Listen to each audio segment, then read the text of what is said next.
حد امبارح انا عملت له حظر على فكره، ايوه عملت له حظر، جالي في تصفيه التعليقات، لا في كده تصفيه تعليقات بتيجي تصفيه، قلت طب ما ادخل اشوف ايه التعليق اللي اتصفى، حد قال لي هكه ولا هكه ولا كده.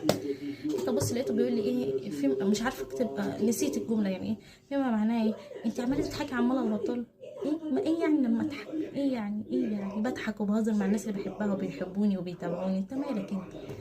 فعملت له حظر من غير ما ارد عليه، هو مش هيشوف الفيديو ده، انت اتم، انت اتم ومش عايز، انت عايز حد مبوس في وشك ومكشر على طول، ابقى خش يا حبيبي على الحاجات الحزينه،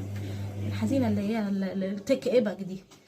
عادي بهزر بقول ايه، طبق شايفين الاضاءه، والله العظيم انا جيت بالصدفه وانا بعمل، انا مشغوله اصلا انا مش فاضيه، كنت اصور امبارح والله، فايه اللي بقول والله العظيم عامله اضاءه وعمال اعملها كده وكده ويجي نور فعلا، قلت بس اعمل فيديو كده سريع، انا مش فاضيه. انا ممكن انزل الفيديو والله العظيم اشوفه معاكم بالليل، اقسم لكم بالله بشوفه معاكم بالليل من كتر ما انا يعني اللي هو انزله خلاص